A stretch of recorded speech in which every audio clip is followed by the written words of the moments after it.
السلام علیکم تو فیالی مدد دوستو، میں فرقان حیدری ہوں اور آپ دیکھ رہے ہیں لکیاتیس۔ دوستو، پچھلے ایپیسوڈ میں ہم نے شاعری اور اہل بیت کے متعلق ایک مختصر سا تعارف کروایا، اور جیسے میں نے آپ سے یہ عرض کیا تھا پچھلی ویڈیو میں ہی کہ میں اس پر باقاعدگی کے ساتھ ہر شاعر پر ایک ایک ویڈیو بناؤں گا تاکہ ہمارے نئی نسل یہ بات کو سمجھ جائے کہ شاعری کا اور ہماری عقیدت کا کتنا گہرا تعلق ہے۔ جیسے میں نے پچھلی ویڈیو میں آپ سب کو یہ بتایا تھا کہ ثقیفہ کے بعد بظاہر دو گروپ بن گئے، ایک گروہ امیر کائنات کا یعنی شیعان حیدر کرار کا، اور ایک صنف مخالف کا۔ اور اس کے بعد جو بھی شیعان حیدر کرار نے کیا وہ سب میں نے آپ کو ایک مختصر طریقے سے پچھلی ویڈیو میں بتا دیا، کس طرح انہوں نے اپنی شاعری کا استعمال کیا، انہیں کیا کیا مصیبتیں دیکھنا پڑی، کس کس طرح انہیں شہید کر دیا گیا، کس کس طرح انہیں قتل کیا گیا، ان کو زندان میں بند کر دیا گیا۔ اور اس میں پھر میں نے یہ بھی بتایا کہ کئی اصحاب بھی شامل تھے، بالخصوص امیر کائنات کے ساتھ کئی اصحاب شامل تھے جنہوں نے اپنی شاعری سے دین کا پرچار کیا، امیر کائنات کے حق کا دفاع کیا، تبرے میں، جس میں ابو ذر ہیں، مقداد ہیں، عمار ہیں، مالک اشتر ہیں۔ ان سب کی شعری کمالات تاریخ میں درج ہیں، مگر اس طرح نہیں جس طرح باقاعدگی کے ساتھ ایک پیشے ور شاعر کے ہوتے ہیں۔ اور میں ثقیفے سے آغاز اس لیے کر رہا تھا پچھلی ویڈیو میں کیونکہ ہماری تاریخ میں ثقیفہ ایک نئے دور کا آغاز ہوتا ہے۔ اس سے پہلے کا دور مختلف ہے اور اس کے بعد ایک نئے دور کا آغاز ہوتا ہے، لیکن مجھے محسوس ہوا وہ پچھلی ویڈیو بنانے کے بعد کہ میں کچھ مس کر رہا ہوں، اور پھر میں نے اپنے نوٹس کو کچھ تبدیل کیا اور اس کے اندر ایک شخصیت کا اضافہ کیا جو مجھے بہت پہلے کر لینا چاہیے تھا، بلکہ مجھے آغاز ہی انہی سے کرنا چاہیے تھا۔ تو اب میں کر رہا ہوں کہ ایک شاعر ایسے بھی ہیں جنہوں نے اپنی شاعری سے نہ تو صرف اپنے مولا کا دفاع کیا بلکہ ایسا دفاع کیا کہ ادبی تاریخ اسے آج بھی عربی ادب کا شاہپارہ مانتی ہے، کیونکہ ائمہ اطہار کے دور میں بالخصوص کربلا کے بعد تو قصائد کم ہونے لگے اور بین پر زیادہ زور دیا گیا، بین کو ترجیح دے دی گئی۔ اور پھر ہم دیبل کو دیکھتے ہیں یا کمیت اسدی کو دیکھتے ہیں یا دیبل کو کے بڑے بھائی دائم کو دیکھتے ہیں تو ان کا بیشتر کام بین میں ہے۔ ہاں، فرزدق کا قصیدہ ہے، فرزدقیہ بڑا معروف ہے، لیکن اس کے علاوہ بیشتر کام جو ہے وہ شاعروں کے بین پر ہے۔ لیکن یہاں پر بین نہیں ہے، یہاں پر قصائد ہیں، اور ایسے قصائد ہیں کہ ادبی نقاد، مبصرین اور حتیٰ کہ تاریخ دان اس سے آج تک پیچھا نہیں چھڑا پائیں۔ اور وہ شخصیت ہیں سید البطحاء حضرت ابو طالب علیہ الصلاۃ والسلام۔ دوستو، اسلامی تاریخ میں حتیٰ کہ تاریخ ادب میں سوائے حضرت ابو طالب کے ایسا کوئی شخص نہیں ملتا کہ جس نے اپنے دور کے نبی کو، یا یوں کہوں کہ اپنے بھتیجے کے عشق میں چور ہو کر اس کے حق کا ایسا دفاع کیا کہ جس کی کوئی دوسری مثال نہیں ملتی۔ اور اس میں پھر انہیں کیا کیا مشکلیں اٹھانی پڑی، کیا کیا ظلم ہوئے ان کے ساتھ، اور ان ظلموں کے باوجود وہ کس طرح اپنے مقصد میں ڈٹے رہے، ان سب کی مثالیں آپ کو ویڈیو کے اگلے حصے میں دوں گا۔ دوستو، میں یہاں پر ایمان ابو طالب کی بات نہیں کروں گا، گو کہ یہ ویڈیو مخالفین کے لیے ایک بہت مدلل جواب ثابت ہو سکتی ہے، لیکن فرینکلی مجھے کوئی فرق نہیں پڑتا۔ ہاں، اس میں کوئی شک کی بات نہیں ہے، جب حضرت ابو طالب کے خلاف اس طرح کی بکواسیات گھڑی جاتی ہیں، انہیں نعوذ باللہ من ذالک کافر کہا جاتا ہے، تو بشری تقاضا ہے، دکھ ہوتا ہے، لیکن کیا خدا کو نہ ماننے سے خدا نہیں رہتا؟ کیا 70 سال امیر کائنات پر ممبروں سے سب و شتم ہونے کے بعد علی نہیں رہے، محمد نہیں رہا؟ اسی طرح حضرت ابو طالب کی شان میں گستاخی کر لینے سے حضرت ابو طالب کی عظمت میں ایک ذرے کا کروڑواں حصہ بھی فرق نہیں۔ ابو طالب بارہا ابو طالب ہی رہتے ہیں، اور اسی امر کی دلیل ہمیں حضرت ابو طالب کی شاعری میں دیکھنے کو ملتی ہیں۔ آئے حضرت ابو طالب کے دیوان کو دیکھیں۔ آج ہم حضرت ابو طالب کی ادبی اور ثقافتی میراث کا مطالعہ کرنا چاہتے ہیں۔ یہ ایک ایسی میراث ہے کہ جس کے متعلق ادبی نقاد اور سکولرز آج بھی ششدر ہیں۔ وہ یہ کہتے ہیں کہ یہ اس دور کا واحد ایسا مجموعہ ہے کہ جو اپنے مصنف کی من ون ترجمانی کرتا ہے۔ یہاں تک کہ ابن کثیر نے تو یہ تک لکھ ڈالا ہے کہ یہ وہ واحد شعری مجموعہ ہے کہ جو تحریف کی لعنت سے بچ چکا ہے۔ اس کا مطلب یہ ہے کہ تاریخ دان اور ادباء، ادبی نقاد اور جتنے ادبی سکولرز ہیں وہ سارے کے سارے اس دیوان کو مستند مانتے ہیں، صحیح مانتے ہیں، اور اسے حضرت ابو طالب کی شعری میراث کی سب سے بڑی دلیل مانتے ہیں۔ دوستو، تاریخ یہ کہتی ہے کہ حضرت ابو طالب وہ پہلے شخص تھے کہ جنہیں رسالت مآب صلی اللہ علیہ وآلہ وسلم کی نبوت کی پیشن گوئی ملی۔ وہ جو پورا واقعہ ہے کہ وہ رسالت مآب کو اپنے ساتھ ایک قافلے میں لے گئے اور وہ بادل جو ہے وہ ان کے سر پر سایہ کرتا چلا جا رہا تھا، پھر ایک راہب نے دیکھا، انہیں بلایا اور حضرت ابو طالب کو مہر نبوت دکھائی اور نبوت کی بشارت دی۔ اب یہاں پر کیا کمال بات ہے نا، حضرت ابو طالب کو ایک راہب مہر نبوت دکھا رہے ہیں اور حضرت ابو طالب کو پیشن گوئی مل رہی ہے نبوت کی، اور حضرت ابو طالب نہیں جانتے۔ یعنی وہ شخص جو دین ابراہیمی کے خانوادے کا سب سے اہم ترین فرد ہے، اپنے دور کا، اپنے قبیلے کا سردار ہے، جس کا خانوادہ نسلوں سے کعبے کی نگرانی کر رہا ہے، وہ نہیں جانتا کہ مہر نبوت کا کیا مطلب ہے۔ ایک راہب بتا رہا ہے کہ مہر نبوت کا کیا مطلب ہے۔ خیر، یہ تو جملہ معترضہ ہے، لیکن اس سے ایک بات تو ثابت ہو جاتی ہے، وہ یہ کہ حضرت ابو طالب تاریخ کے سب سے پہلے مسلمان ہیں جنہوں نے اعلان نبوت سے پہلے رسالت مآب کو رسالت مآب تسلیم کیا۔ اب یہاں پر ایمان ابو طالب کے معاملات تو ختم ہو جاتے ہیں۔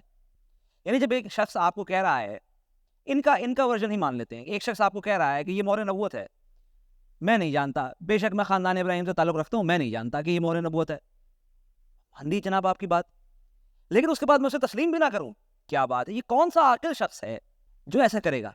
خیر، ہم یہ مان لیتے ہیں کہ حضرت ابو طالب نے اپنے والد حضرت عبد المطلب علیہ السلام کے حکم پر اپنے بھتیجے کی دیکھ بھال شروع کی، کیونکہ میں اسے دیکھ بھال نہیں مانتا، میں اسے حفاظت مانتا ہوں۔ دیکھ بھال اللہ کے نبی کی کون کر سکتا ہے؟ حفاظت، ٹھیک ہے، یہ بات مان لیتے ہیں۔ لیکن حضرت ابو طالب کی شاعری تو کچھ اور ہی کہہ رہی ہے۔ حضرت ابو طالب کی شاعری میں تولا یعنی کہ رسالت مآب پر قصائد، اور تبرہ یعنی کہ جھوٹے مبینہ بتوں کی شکست اور مخالفین کے خلاف جتنی ان کی نظمیں ہیں، یہ مثل آتش نظمیں قریش کے حواس پر سوار ہو گئی تھی، بالخصوص ان کی معروف معلقات جنہوں نے قریش کی راتوں کی نیند حرام کر دی تھی۔ اور پھر خیر، جادو وہ جو سر چڑھ کے بولے۔ حضرت ابو طالب کا شعری کمال ہی یہی ہے کہ جس نے ابن جوزی جیسے ناصبی کو اپنی کتاب آداب المواعظ میں یہ لکھنے پر مجبور کر دیا کہ ابو طالب کی نظمیں مشرکین عرب کے لیے تلوار کی تیزی اور نیزوں کے زخموں سے زیادہ کاری تھی، بالخصوص مشرکین عرب کی عنقریب شکست اور بتوں کے ٹوٹ جانے کی ان کی پیشن گوئی۔ آپ کے نزدیک کافر ہیں، آپ کے عالم دین کہہ رہے ہیں کہ وہ پیشن گوئی کر رہے ہیں، اور رسالت مآب صلی اللہ علیہ وسلم کے پیغام پر ان کے عقیدے کا اعلان، بالخصوص جس طرح انہوں نے اس نظم میں جو اپنے بھائی ابا یعلا جنہیں ہم امیر حمزہ کہتے ہیں انہیں کہی، فصبرن ابا یعلا علی دین احمد وقلنا مطہرن لدین فقطرت صبرا۔ تاریخ دانوں نے اس نظم پر تبصرہ کیا ہے، بہت مختصر سی نظم ہے، 6-7 اشعار ہیں بس، پوری نظم یہاں پر پڑھنا مقصود نہیں ہے۔ اس میں وہ حضرت حمزہ سے یہ کہہ رہے ہیں کہ دین محمد پر آ گئے ہو تو صبر کرنا۔ اس کی شرح میں ایک عالم دین لکھتے ہیں کہ چونکہ حضرت حمزہ کو اس بات سے تھوڑا سا خوف تھا کہ آیا اگر میں رسالت مآب کی حمایت میں سامنے آ جاؤں گا، باہر آ جاؤں گا، خود کو واضح کر دوں گا تو رسالت مآب کو کوئی مشکل نہ پیش آئے، تو اس پر حضرت ابو طالب مشورہ دے رہے ہیں حضرت حمزہ کو اور تلقین کر رہے ہیں کہ صبر کرنا اور خود کو محمد کی حمایت میں واضح کرو، یعنی گویا دنیا کو بتا دو کہ تم مسلمان ہو، تم مومن ہو۔ آگے حضرت ابو طالب کیا کہہ رہے ہیں؟ فَقُن لِرَسُولِ اللَّهِ فِي اللَّهِ النَّاصِرَةِ۔ ارے بھائی، یہاں تو بات ہی ختم ہو جاتی ہے، یہاں تو وہ حضرت حمزہ کو گواہی دے رہے ہیں کہ میں محمد کو رسول اللہ مان رہا ہوں۔ عجیب بات ہے یار، یعنی کہ آپ لوگ عقل وقل کا استعمال کرتے ہیں کہ نہیں؟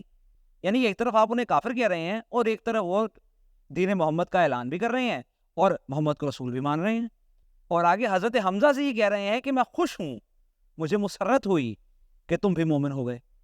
عجیب بات ہے بھائی، یعنی کہ کوئی عاقل شخص ایسا کیوں کرے گا کہ خود تو اپنے بھائی کو یہ مشورہ دے کہ نہیں، تم دین محمد پر چلے جاؤ، تم اس کی حمایت کرو، اس کی حمایت کا اعلان کرو کیونکہ تم دہاڑتے ہوئے شیر ہو، اور خود کے لیے اطمینان سے جہنم کی آگ کا انتخاب کر لے۔ پتہ نہیں یا تو میرا دماغ خراب ہو گیا ہے یا لوگوں کا ہے، میں نہیں سمجھ پا رہا. بہرحال آگے بڑھتے ہیں. ایک واقعہ آپ حضرات کے سامنے رکھتا ہوں. سیرت حلبیہ میں بھی ہے اور ابن کثیر نے بھی نقل کیا ہے کہ بڑا معروف واقعہ ہے کہ دارالندوہ کے مقام پر حضرت ابو طالب کی قریش کے ساتھ کوئی بحث چھڑ گئی. بحث کے بعد جب حضرت ابو طالب کعبے کی جانب آئے تو انہوں نے دیکھا کہ رسالت مآب نماز پڑھ رہے ہیں اور ساتھ میں 9 سالہ امیر کائنات بھی نماز پڑھ رہے ہیں. تو حضرت ابو طالب نے پوچھا، ہے محمد یہ تم کیا کر رہے ہو؟ تو رسالت مآب نے جواب دیا، میں آسمانوں اور زمینوں کے رب کی عبادت کر رہا ہوں اور یہ میرا 9 سالہ بھائی میرے ساتھ اسی رب کی عبادت کر رہا ہے. تو سیرت حلبیہ بھی یہی کہتی ہے اور ابن کثیر بھی یہی کہتے ہیں کہ اتنا مسکرائے حضرت ابو طالب، اتنا مسکرائے کہ ان کے جبڑے دکھائی دینے لگے. مبصرین نے یہاں پر یہ عرض کیا ہے کہ حضرت ابو طالب کا مسکرانا اس بات کی علامت ہے کہ انہوں نے قریش کو یہ کہتے ہوئے سنا تھا کہ جب حضرت ابو طالب اس دنیا سے چلے جائیں گے تو وہ محمد کو قتل کر دیں گے. اور جب انہوں نے امیر کائنات کو ان کے ساتھ نماز پڑھتے دیکھا تو ان کی خوشی کی کوئی انتہا نہ تھی، کیونکہ وہ جانتے تھے کہ اگر میں چلا گیا تو میرے بعد علی اس شخص کی حفاظت کرے گا. کتاب مدارج الذہب میں ایک اور واقعہ بڑا کمال کا نقل ہے اور یہ بڑا معروف واقعہ ہے کہ دارالنوا کے مقام پر کچھ قریش آپس میں باتیں کر رہے تھے اور موضوع یہی تھا، محمد محمد محمد محمد. تب حضرت ابو طالب کے آتش خیز خطبوں نے انہیں جلایا. انہوں نے آگے مذاق اڑایا کہ تم ہمیں دھمکی دیتے ہو. حضرت ابو طالب خاموش ہوئے، کعبے کے قریب آئے اور پھر اپنے معروف معلقات لامعہ کو پڑھ کر سنایا.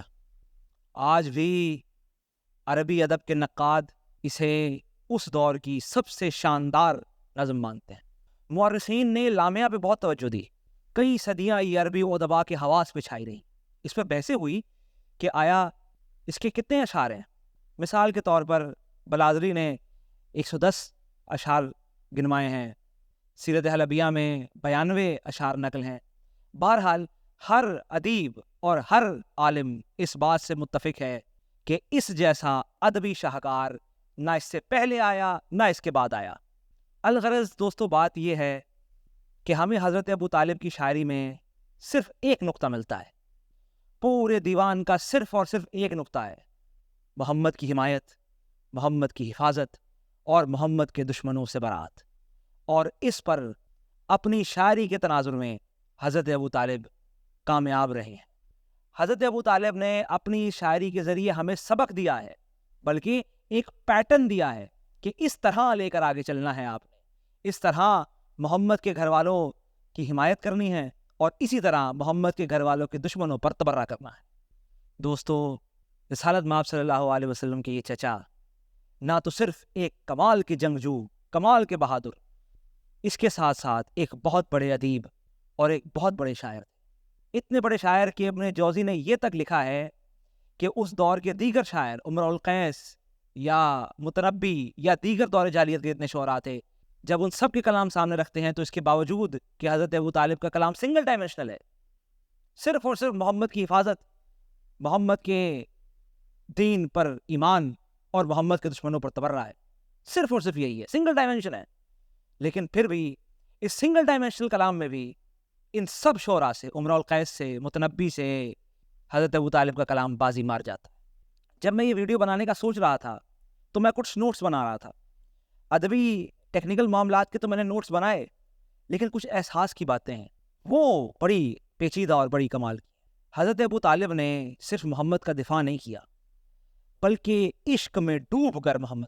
اب مجھے کوئی سمجھائے کہ ایک 60 سال کا بوڑھا ہے، آپ کا 20 سال کا 25 سال کا آپ کا بھتیجا ہے، یہ چلے تھوڑا اور پہلے چلے جاتے ہیں، ایک 40 سال کا بوڑھا ہے، ایک 7 سال کا بھتیجا ہے. آپ کا بھتیجا کہتا ہے میں خدا کا نبی ہوں،